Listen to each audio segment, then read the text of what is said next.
Oh, here we go. Here we go. Welcome to Los Angeles, a true variety show of a podcast that's covering any topic that I can find a living resource on, but one done in true LA style, meaning I make it all about myself. I am your host, Alex, just another comedian who moved to LA. And today with me, I have Mr. Brian. How's it going, Mr. Brian? How are you doing today? I'm doing well. How are you? Oh yeah, you sound well. You look well on the video. It's great. And this week's podcast is going to be the greatest podcast that there ever was or ever will be, because my dear friend Brian here is going to talk to us about the incredulous task, sport, lifestyle of marathon running. And not to give too much away, but Brian is going to talk about marathon running out of spite. So I'm really excited to get into this. Why don't you just give me a quick 30-second intro on yourself, Brian? Just for all my avid listeners, they know who they're learning from. Yeah, so I've always been a pretty sporty, athletic guy, and I have one good friend who also we've always been competitive. He was my best friend since elementary school, but I always hated distance running. Never really thought it was uh, fun. I always thought it was more of a punishment. It sucks. It Um, is a punishment. It continues but to be a punishment. but there are definitely some positives you can get from it. Definitely some really high highs that you can get from it. So I definitely learned a lot from uh, pursuing the long distance journey. Awesome. Yeah, I appreciate that. And to be honest, this is something I don't know a lot about. I've pulled up some fun facts on here, but you know, Brian, I think maybe when I heard the story, because I do remember when you would tell me kind of about your training regimen and stuff with marathon running. I asked you how you got into it, and when you did mention it was out of spite, I really took an interest into it. And what's your experience? You've ran what, like 4 or 5 marathons, and I've run 4 marathons. Yeah, what's your yeah, best four. time? My best time's 3:19:30, which isn't that great for a male of my age, but I'd say it's better than average. It's all For sure, good. better than average. It's all good. It's Uh, better than I've ever done. So that's all that matters here. you just That's need pretty someone to cool. motivate you. Yeah, and I can't wait to get into that. But you were like kind of a late starter, right? Like you didn't get into it until late 20s, is that right? Yeah, I'd never run more than continuously more than a 5K uh, that I did once in a few years out of You college, went from a and that 5K to a marathon. Are you fucking kidding me? yeah, I'd never run a like an I obviously in my training runs I'd run more than a 5K, but Yeah, actually towing the line of a organized like timed race, I went from 5K to marathon. that's almost unbelievable. That's pretty nuts. There's distances in between, Brian. I hope you're Yeah, aware of yeah, that. the 10K, the 15K, half marathon. Hell, Yeah. Well, as we know, the marathon is a long distance foot race with a distance of 42.195 kilometers or 26.1 miles. And its roots come from the original Olympic event in 1896, based around the legend of, hold on, let me see if I can get this right. Phidippides, the Greek messenger, trying to bring a message about the ending of the Battle of Marathon, hence its name, where he noticed a Persian vessel changing its course towards Athens and was worried that a set of Persians would try to claim a false victory in the Greek capital. So he ran 26.1 miles to get there and let them know. And then he died. And now we run a 26-mile race to commemorate this idea. But that was boring, and I'm not a boring podcast guy. I just wanted to set the stage for the listeners. So how did you get into this? And don't leave out any of the more emotional details about how you got involved into running at a later age. Yeah, so my best man at my wedding, best friend growing up, his name's Mr. Drew, and he he's always been competitive with me, and at at our wedding even he took jabs at me com- about our uh, athletic competitions growing up in his best man speech. So we've always kind of been arguing who's the better athlete and stuff. So one I mean, you time put he him to ran. shame, obviously, right? Oh, I don't want to. I mean, there are other No, things that let's I'm sure. trash this guy. I'm stoked. Like, Yeah, no, I left no doubt. One would say. Um, so he ran a marathon and he kind of challenged all of our friends groups. Like, I bet none of you can beat my time. And I think he ran his first marathon like a 4:15 or something like that. 4:29, something like that. 4:19, mhm, I think was mhm. it. And he didn't think that any of us would actually in our uh, late 20s, early 30s would take him up on, oh yeah, Right. I'll go out and train for a marathon. So I started training in the winter of 2017. That was I s- and I honestly, like, I just decided one day, I was like, you know what, I'm gonna run the LA Marathon in March 2018, and I'm gonna beat Drew's time, and leave no doubt that I'm a more motivated, I, a more dedicated, and a better athlete. and yeah, Uh, smarter, better looking, funnier, yeah, everything. And you trained in secret, right? That's the best part, in my opinion. oh yeah, yeah. I literally did. He didn't find out until we have like this group text thread, and I texted Hmm. him the day that I picked up my bib. I just said, "Guess what?" And they're like, Oh, "What?" And I just texted a picture of me holding my bib. Um, so that was the Friday before the race on Sunday morning. so wait, you Uh, trained just from winter 2017 till March 20, what, so like 4 months? I remember my first training run was uh, on the I think it was on Halloween 2017. So October, end of October 2017, Hmm. uh, I started this crazy journey. Um, so And uh, did you beat his time your first marathon in the LA marathon in March? yeah, I beat him by 29 minutes. So I ran like Ooh. a 3:48 or something like that. And then what was the story? Like, what did he have to do now that you destroyed his manhood? I mean, it was always he was going to try to one up it and try to beat my time and uh, try to try to swing the pendulum the other way. But uh, funny story. So I ran the Chicago Marathon in 2019, Mhm. and which is in October, and he trained in secret for that. And uh, I didn't know he was running it, and I found out the day of the race that he was running it. Nice. But Love this. he was doing it more just to say like I could still run a marathon. Mhm. I think he knew he had no chance in beating me that day because that that was my last marathon that I ran, October 2019, and that was my fastest one, the 3:19 uh, marathon. So, but he ran it and he trained for it, and he said he actually got his medal engraved saying, "Don't do it, never again." That's pretty great. That's sweet. And but I do want to go back to training because I don't know. I don't really know a lot about marathon training, but I thought people usually train for like a year for it. And you did it in 4 months. How the fuck did you manage that? Yeah, I mean there are a lot of training plans that you can look out there, and it's not like I wasn't already in decent physical shape and stuff. Right.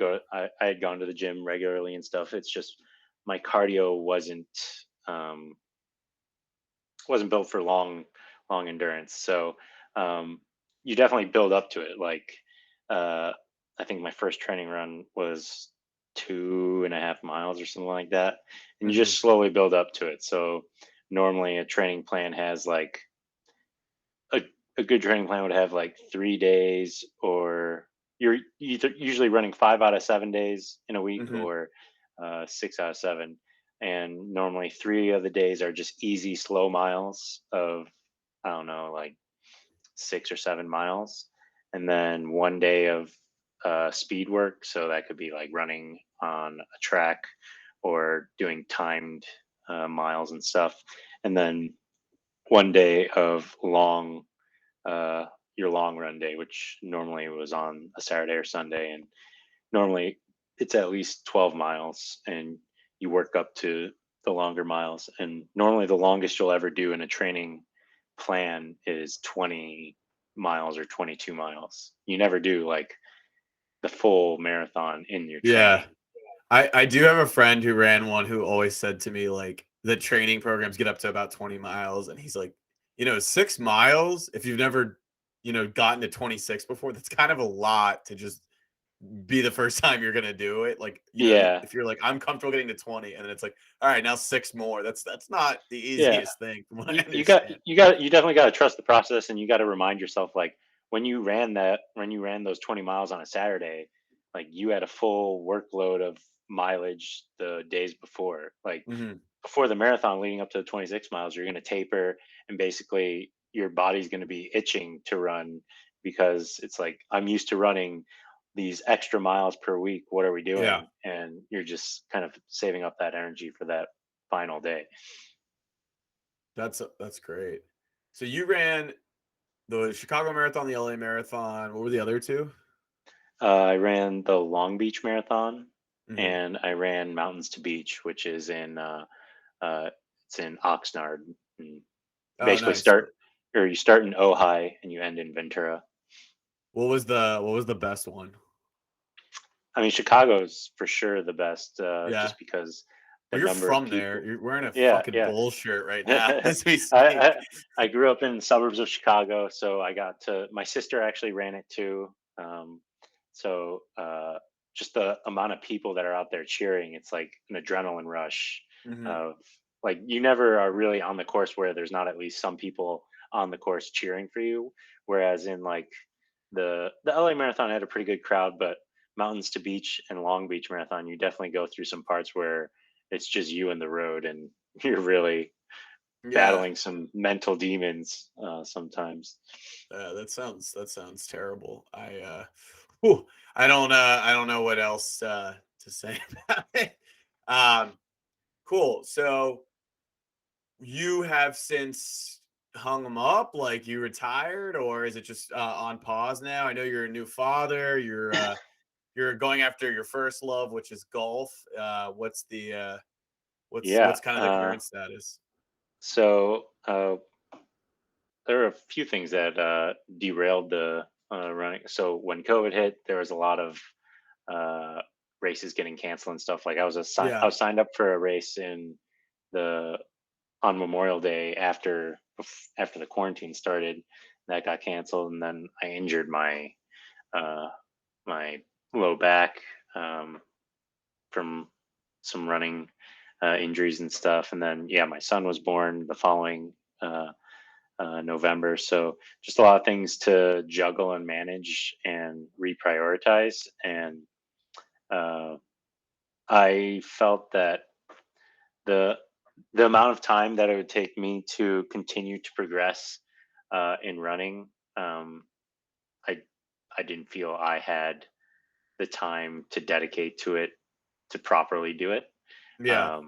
Because I mean, before COVID and stuff, when I was at my peak running, I was running at my peak mileage weeks. I'd be putting down 50 to 60 miles in 1 week. Hmm. Um, and if you think about an average pace of, let's say, 8 minutes per mile, that's uh, that's what, 60 times 8, 480. That's you're running almost like 9 hours, Yeah. 8 hours in a week of running. So that's like Yeah. an hour and a half, and that doesn't include getting stretching, warming up and stuff before and stuff. So it's a big time commitment. Um, Well, obviously, first things first, you cut out that stretching crap. It's absolutely worthless and just a waste of time. definitely, it's definitely. I feel like it's more important after. after a run than before. Obviously, some like dynamic stretching before is Hmm. definitely good to get the blood flowing, but stuff the static stretching after is, I think, more important for injury prevention. But yeah, running is it is a toll. It's a tolling sport on your body. Hmm.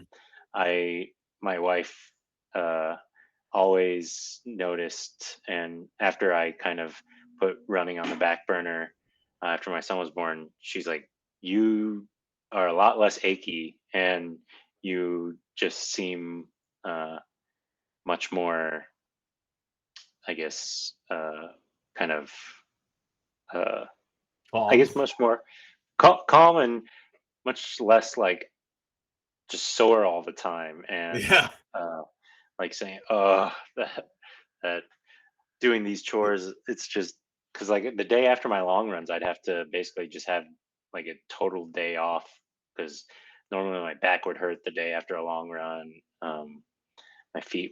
My knees were hurting all the time, Yeah. and a lot of that's probably because I didn't have the most um, optimized running form or technique. Yeah. I never was taught how to properly run. Um, Yeah. but yeah, so I got back into golf. I've been golfing since I was 7 years old, and um, one of the things I remember most fondly when I was growing up was playing golf with my dad and playing in father-son terms and stuff. So I figured as soon as my son was here, I wanted him to. I don't want to force him into golf, but I You want want him to to give grow up in a every. golf household. I want him to be around it as much as he's happy to be around it, and You're so obsessed you named him after Brooks Koepka, right? That's how much you wanted to force it down his throat. yeah, exactly. Um, but yeah, I just wanted him to have every opportunity to fall in love with it like I did. Yeah. Hey, not to totally derail the situation, but it is for anyone listening in the future. It is February of 2022 when we're recording this. What do you think about this Phil Mickelson stuff? Um, Yeah, I mean, he's really shot himself in the foot and the leg and everything. I mean, I don't know how you can come out and say turn your back on everything that the PGA Tour has done for him and stuff. right. So So he if I understand correctly, he basically said up yours to the PGA Tour. I'm gonna go play in this Saudi backed tour yeah, and make a bunch more money that way, and then realized it wasn't really what it was all cracked up to be. And then some quotes of his got leaked that made him basically like where he was just trashing all the leadership of the PGA and how he doesn't get enough money. And then now he's basically had to walk back with his tail between his legs and be like, "I'm sorry," and he's losing yeah, sponsors left and right, yeah, right? yeah. He's lost KPMG. He lost them as a sponsor, and Now I feel like he's that's been. a top tier management consulting company. yeah, yeah. Um, but yeah, he's really I'm he's obviously full regrets saying the things that he said, and I guess he probably thought that they would never see the light of day, but Mm. boy was he wrong. Yeah, if I'm being honest, most of my knowledge on Phil Mickelson comes from that Entourage episode where he basically like screws over Ari on the golf course against like a rival producer, but Yeah, he doesn't really do much in that episode if I'm thinking about it no, now. he's not a very good actor either. No, no, he's not. No, that's great. Well, this is cool. I was just wondering, like, I mean, I've seen stats here. I've got some crazy ones. The oldest person to complete a marathon was 100. It happened in 2011. Let me see if I can find the name of that guy. Oh yeah, I mean, running is definitely a sport you could do till you die. Like, I mean, Mhm, I was in my peak physical condition when I was running in terms of my cardiovascular system. My mhm, doctor, since I've stopped running uh, the the amount and volume that I used to in my like yearly physical where they do the blood work and stuff, it's mhm. like, hell, your blood work's not as good as it was in 2020 and 2019. Oh, wow. I was like, oh yeah, probably because I'm not running 50 miles a week and No, I mean, keeping I my guess that heart in tracks. great condition. Yeah. So I mean, like, all right, let's say I wanted to get into it, I'm probably around the same age that you got into it at. Like, I mean, what would your advice be for someone that's starting from kind of nowhere? Do you have anything you would say to do? Any training tips or things to keep in mind? Like, I really like it says everywhere I read to know your why, know what's going to be driving you and making you do it. What's going to be your mind over matter.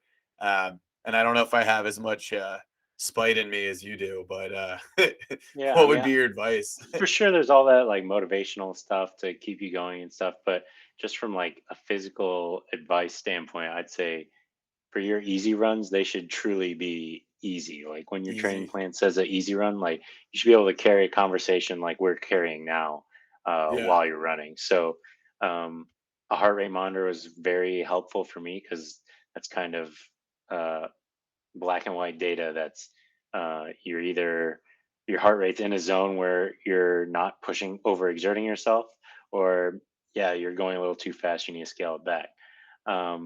The second thing I would say is find a running club. So um, Did the you thing join that a running club? yeah, I joined a running club in the South Bay called the South Bay Runners Club, Oh, and nice. that's one of the reasons that I stuck with running after I did the first one to beat uh, my buddy Drew's time, because I just made so many friends in the running club that I just enjoyed the camaraderie and um, running with them and everybody improving and stuff. It's really a community that you don't. I haven't met a unfriendly uh, Runner. long distance runner or exercise.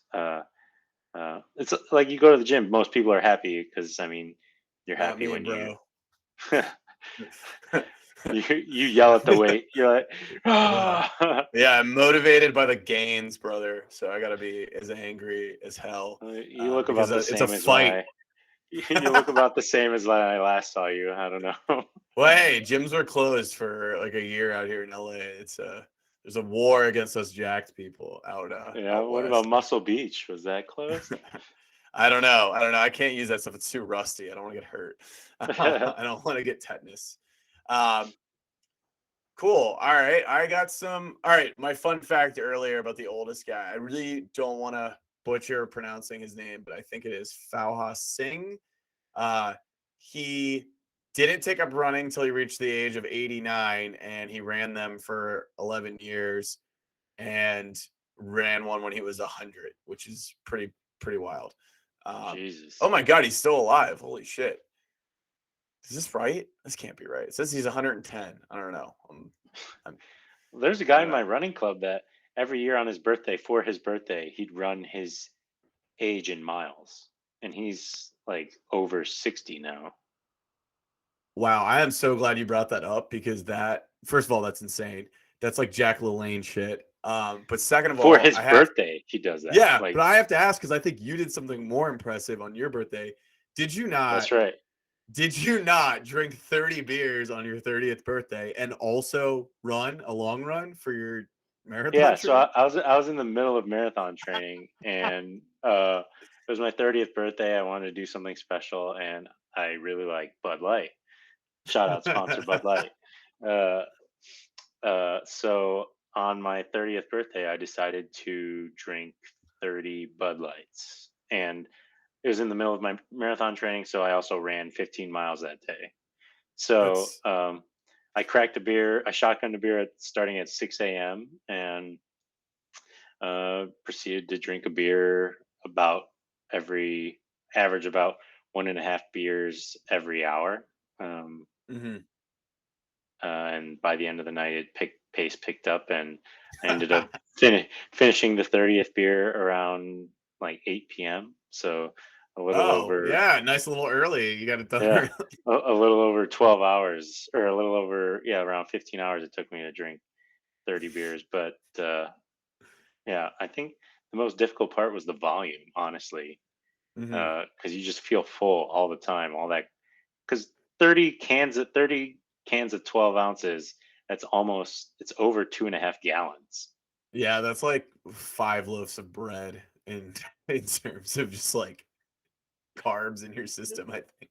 Yeah, but I ran 15 miles, so How many beers deep did you run it? And were you like, I guess it was I only started 50. I started running at like 9 a.m. and I was drinking beer while running. We were I was Good. there's this park by our house, and my wife was out there with a cooler just full of beer, and basically it's like a 1.5 mile loop. So about every lap that I'd pass her, I'd drink about a third of a can of beer. So God, that's yeah, just the greatest thing I've ever heard in my life. it was That wild. that makes me want to get started on drinking more Bud Light. Uh, all right, so I got some fun facts here about running or marathons in general. Did you know, according to a study by the University of Arkansas, running makes you feel more attractive? 80% of men and 60% of women feel more attractive due to regular running. Was that your experience? Uh, I definitely. I don't know if I felt more attractive, but I didn't feel. Uh, I felt like I could eat whatever I want almost, and there were no repercussions. That's Just amazing. because my What body did was you like a furnace. all right, so what did you eat before and after each marathon? Like, did you have a go-to meal or was it just whatever's there? Uh, so before a marathon, normally, the night before, you normally have like a pretty carb heavy meal, and normally the go to is like pasta or whatever. Mhm. But the morning of every long run and on race days, I'd normally have like a protein pancake with oatmeal and stuff. But after, normally it'd be my favorite food is wings. So it'd normally Mhm. be wings and like sweet potato fries, something like that. After something with a lot of sodium. That's not that much of a pig out. I'd eat something that like no one should ever eat ever, like a Cinnabon or something. Like something I don't even like them that much, but What? just well, just because it's such an absurd food that I would never have an excuse to eat otherwise. A Cinnabon? Oh, I don't Yeah. think Cinnabons are that bad. There are much worse things. Like I'd say a Cinnabon's uh, not as bad as some donuts. All right. Well, I'll have like a 12 pack of donuts and I don't know. Um, go to one of those like Korean barbecue places where they give you cheese too, which is so Oh excessive. my But god. Yeah. No. um, yeah, I'm reading here that women were excluded from the Boston Marathon until 1972. And the Boston Marathon was the first like anyone can join marathon in 1897. Fun fact. But Roberta Gibbs was like the first person to kind of run it, but she ran it like illegally in 1966, but she did complete the course. And then there's like That's other right. stories of women like chasing or getting chased through the marathon because they weren't allowed to compete. It's just pretty crazy. And awesome. It's awesome stuff. And then I have up here the world record. So would you say your time was 3:19? Yeah, 319. All right, you're only an hour and 15 My minutes away from from the top 25 all time. yeah. And there's a guy who, like, it's an unofficial world record, but he Mhm. broke 2 hours in No the way. marathon. Yeah. Yeah. Oh, Eliud I have Kipchoge. It was a big thing that him and Nike did, but it was asterisk because, or it's not an official world record mhm. because he had a pace crew um, that he would draft behind. Um, Oh, I see, I see. so he literally had like a flying V of runners that he was Yeah. running in the middle of to one help him keep pace, and two to break the wind. And so these Um, flying V runners had to like sub out each time too, or else they would yeah, also yeah, be yeah. faster than him Yeah. and then Yeah, win the exactly. So yeah, the okay. reason that it's not an official world record is because it wasn't for it wasn't because of the course or anything, but it was Mhm. because the competitors in it were uh Helping him run it. yeah, and yeah. That's pretty nuts. Yeah, it looks like I really don't want to butcher the pronunciation, but Eliud Yeah, Kipchoge Eliud is Kipchoge. Kipchoge. So he's the unofficial one, but his record is 2 hours and 1 second, or sorry, 2 hours and 1 minute. Yeah. Yeah. So And then he's the goat of long distance running right now. I gotta say, so yeah, he set that record in 2018. I gotta say, I'm looking through both the men's and women's world records, and very few Americans represented here. There's only one, and it's Kira D'Amato. She ran, and she just did it a month ago, January 16th, 2022.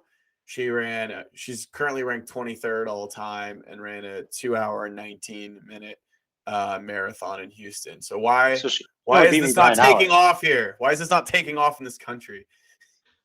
I think it's because the training, like a lot of the Kenyans and stuff, like they're training at altitude 24/7. Mm, So they mm, come run these races at sea level. Their bodies are just flooded with oxygen that they're not used to running on, and mhm. they're able to just do crazy paces at an easier uh, rate of exertion. Well, I'm Um, furious. I think we should absolutely be first in marathons. That's the American way. So we gotta figure out a new training strategy or something because I'm not gonna stand for this. the Olympic teams, they do go train. Like Mammoth is a popular training spot. Um, Oh, really? yeah, That's pretty they cool. go do a lot of their runs there. All right. Well, that's cool. That's cool. So what was the so you said the Chicago was the best marathon you ran. Sounds like because your family was there. That's pretty fun. But like I think I remember talking to you about this before. Like the Boston Marathon is the dream, right? That's the most fun one. The Yeah, really I mean, some people will say that it's not the most uh, fun course, or, but I'd say the experience of like all of the people cheering for it. It's also one of the most prestigious races because in order to Mhm. get into it, you either have to run a Boston qualifying time, which for my age, you'd have to run it in less than 3 hours. You'd have to have Oh a wow. qualifying time of less than 3 hours, or you have to have a charity bid where you donate, I think at least like $7,000 or something like that, Oh or wow. raise $7,000, Mhm. something like that. That's pretty Uh, nuts. Shit. Oh, I'm reading here that the heaviest person to have completed a marathon weighed 400 pounds, and by the end, his weight came down to 396.2 pounds. So, good way to lose 4 pounds, according to that fun fact I've got there.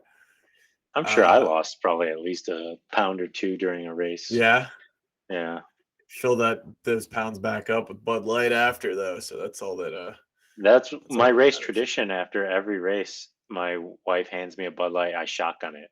I have that. I literally after every race, I shotgun a Bud Light. That's perfect. Well, Well, great. I'm glad to know that traditions aren't dead and that that's something that you've kept up over these years. Um, I don't know if I have any other crazy fun facts. I read, well, yeah, actually, one quick question. I read like Yeah. Will Ferrell is famous for running a marathon I think he ran the New York Marathon in 2003, and he did it to try and beat the guy dressed as Elvis. Have you seen wacky shit at marathons, like people in weird costumes or anything Oh that like yeah. totally blew your mind? Yeah, like what's the wackiest stuff you've seen? I saw a guy run a marathon, like wearing just a sumo whatever thing. Diaper Like thing?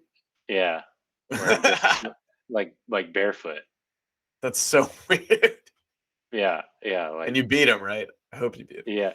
I also ran a marathon, or this was a half marathon, where a guy was juggling while running, Mhm.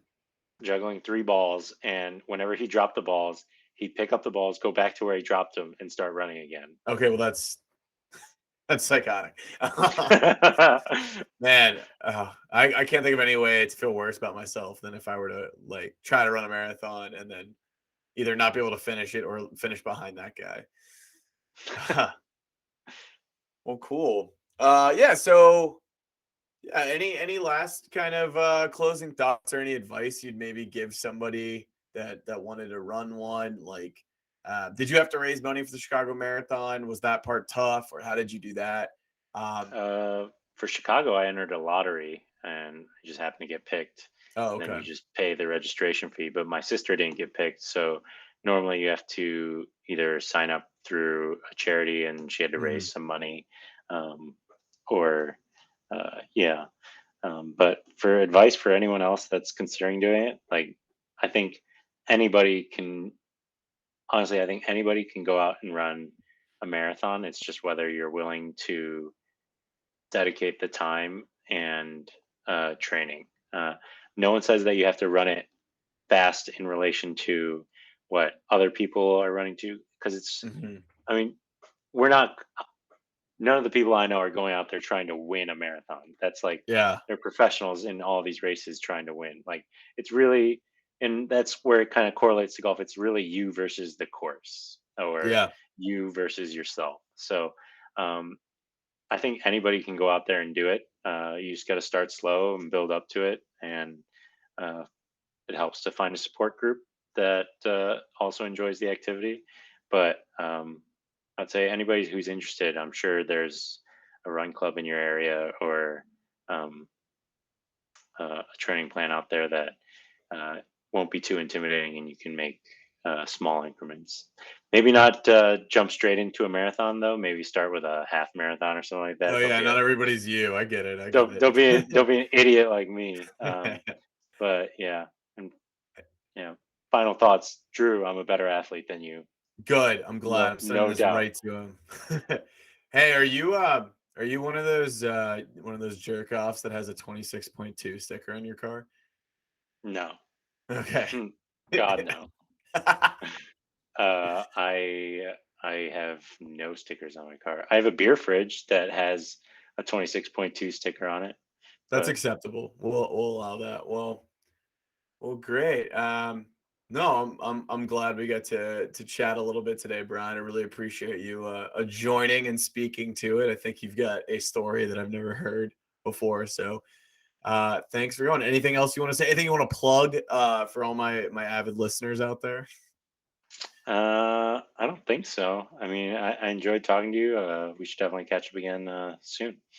Yeah, yeah. Thanks for not bringing up some of the more embarrassing things that we talked about before we got on this call, and I'll have to save those for part two on this podcast Yeah, special. if this episode gets 1,000 likes, Alex will have to bring me back, and I'll tell some of the juicier stories that I know Oh about. yeah. Well, I hope it never ever gets to that point. 1,000 listens, you mean?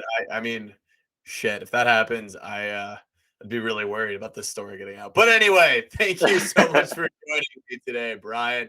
And thanks to everybody else for jumping on. I hope you learned something or two about marathons. I know I did.